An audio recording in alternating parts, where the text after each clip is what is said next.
Hi everyone. My name is Ari. I go by Miss Ariane in the current school that I'm in, which is Katimavik in Saint Laurent. This lesson that I'm gonna present was the lesson I used for my first evaluation in this internship, which was last week. It went very well. Not that you asked. So, the students that I used for this lesson was a group of grade 3 students. There was about 20 of them. The majority of them do speak a good amount of English. They can read and write and speak in English, although one or two, I think it's two students that don't speak any English. So I do have to translate in French to them after after I talk to the rest of the class. I do it individually to the students and not in an open like to the whole class. So these students are eager. They do like to participate. They enjoy working in teams. It's a good group. The previous lesson, we always use the workbook. So the teacher, the CT that I have, uses a workbook for all of his classes. So in the previous lesson, we worked on Unit 3, which is the animal unit.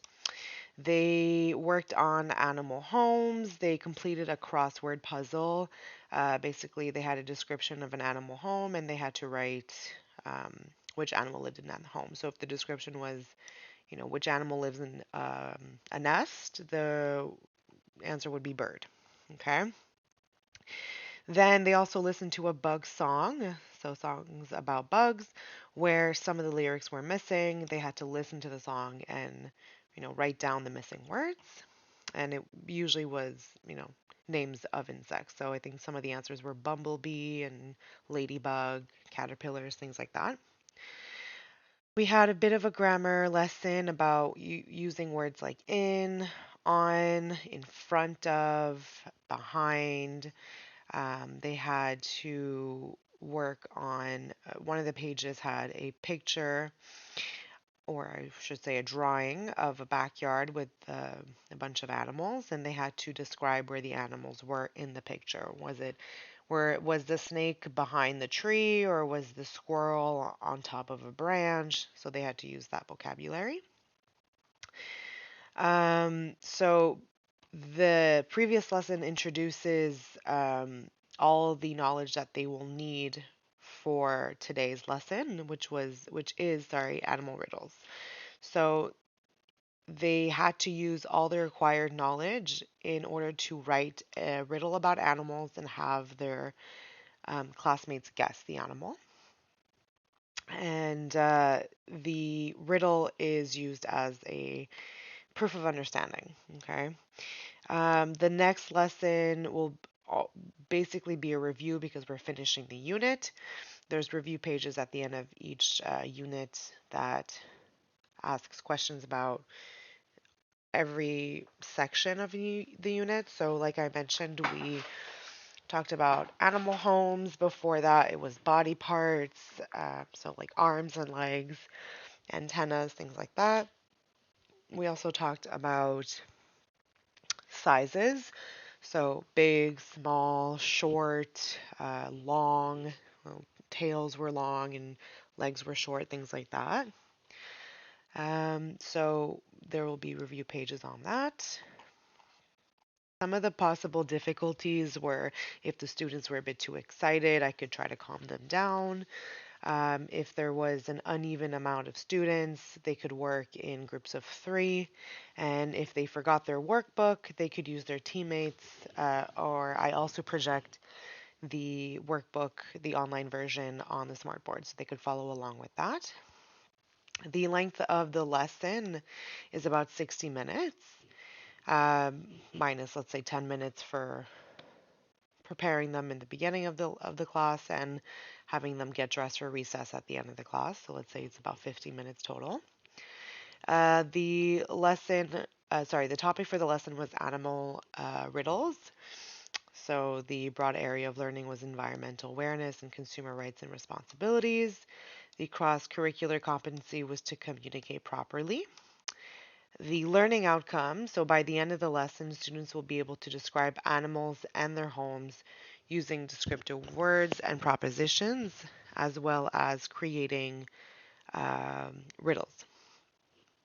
They will also be able to identify animals based on characteristics and descriptions only. So I really wanted them to be able to guess an animal based solely on a description and also describe an animal without using their names. Okay. The competency was competency two. It's a reinvestment based on acquired and previous knowledge, and the riddles acted as a proof of understanding.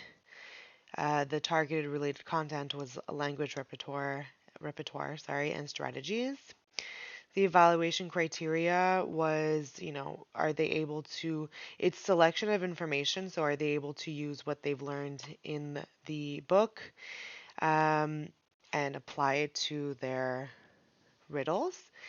And can they use the template to plan out their riddles? So, yeah, the template here, the riddle template. The evaluation methods, it was self-evaluation. Basically, they corrected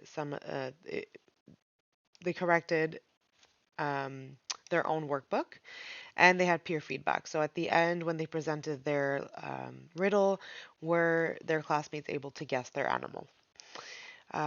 We used workbooks, my laptop, and the smartboard.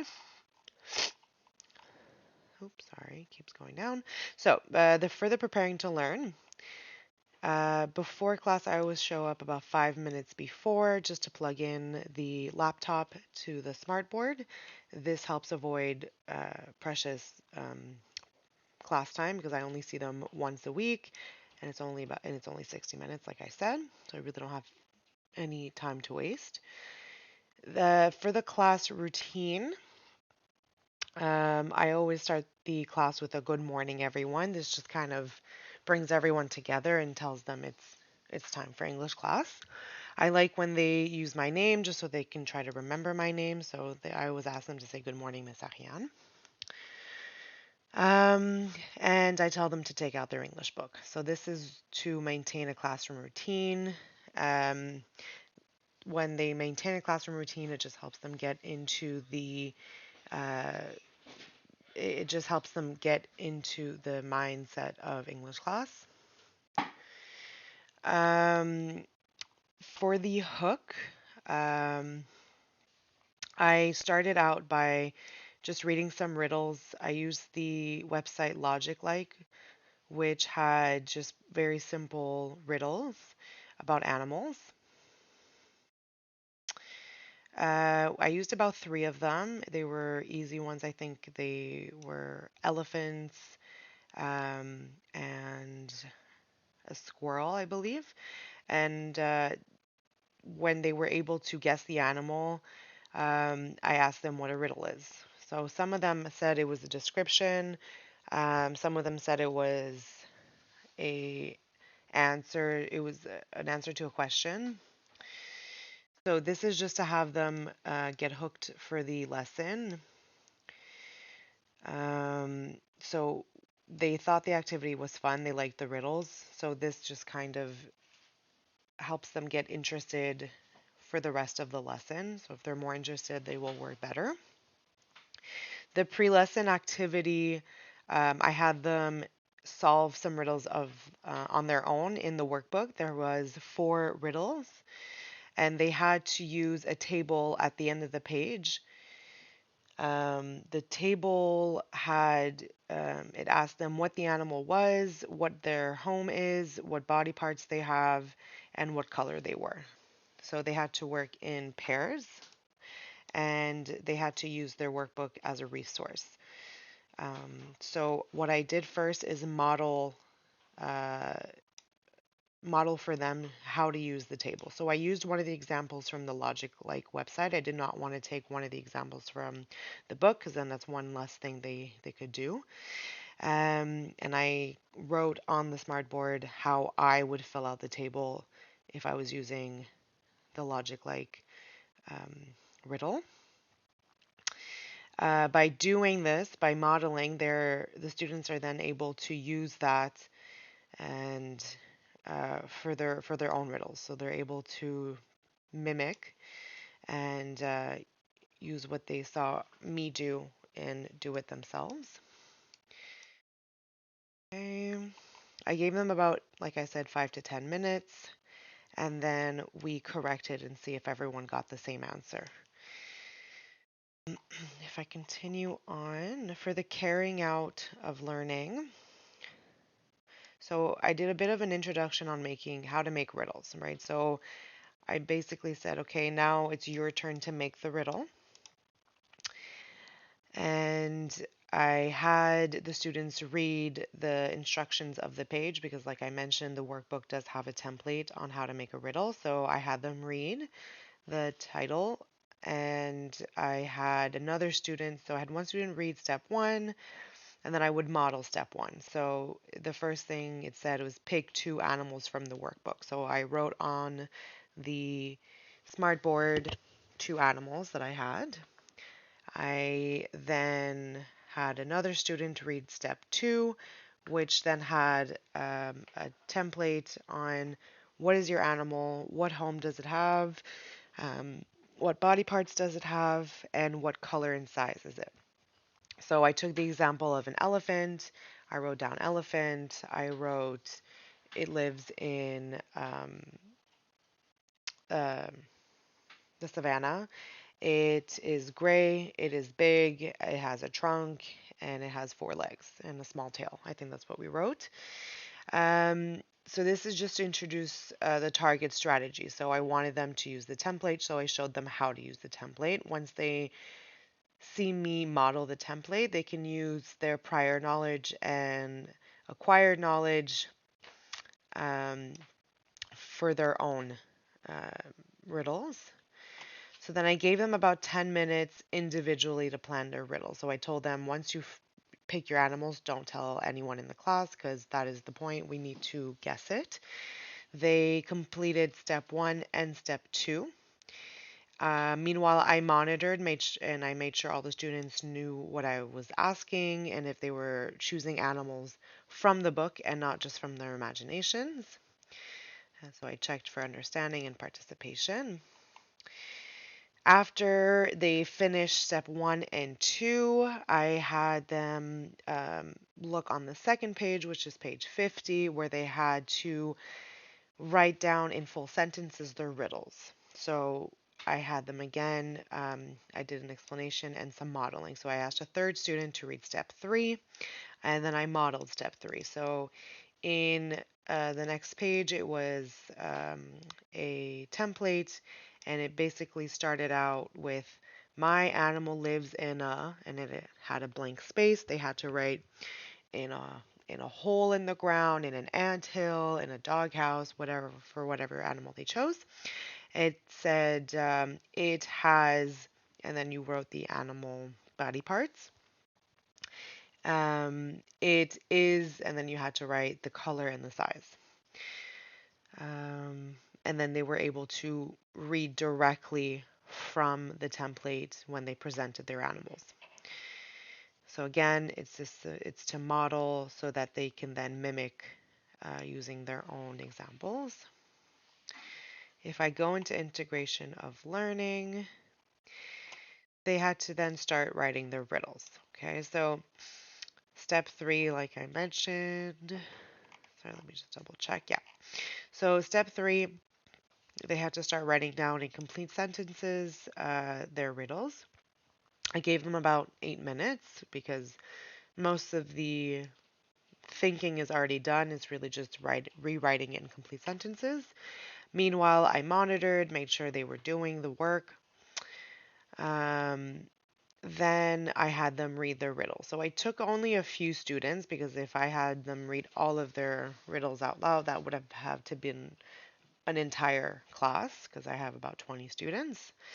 So I selected a few that really wanted to present their riddles, and I had them read their riddles, and they picked who would answer.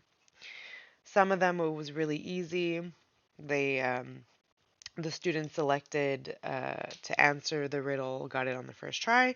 Some of them were a bit harder and they had to pick a few students. So, this is to practice oral interaction in kind of a safer environment because it's not um, a full oral presentation. It's also to check for understanding. So, I was able to then see if they describe their animal correctly, and I was able to see from the other students if they're able to put two and two together and guess the animal based on only a description. I also had, well, this was supposed to be the end of the lesson. I would repeat this 4 or 5 times, and then they would get dressed for recess. In case they went a little bit faster than usual, because this group can work really well, I had possible extra work. So I had a handout that came from the book, from the workbook as well, that related to animals, and it was also a bit of a review. So this was just to limit any disorganization. I didn't want to have any time wasted where they're, just doing anything and not doing productive work.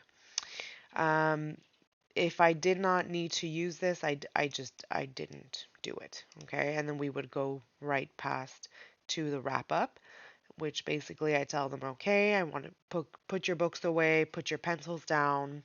I explain the homework. There's always homework to do at home. And I tell them my expectations for the transition period. The transition period of the school, it basically just means you get dressed in silence and then you line up with your lunchbox and you wait for the bell to ring. This just kind of helps the activity end smoothly, and I explain my expectations so that if it doesn't go well, they had a warning. They knew what they needed to do. This is what the extra handout looked like. So they had to use a or an in front of the word, and then from the word bank, select what or write down what the arrow was pointing at. They also had to, based on a description of their body parts, guess which animal they were talking about in this part in the letter B. And then letter C, they were practicing their prepositions in, on, in front, or behind. So is the dog behind the box, in front of the box, in the box, on the box? This was the extra handout. Thank you for listening.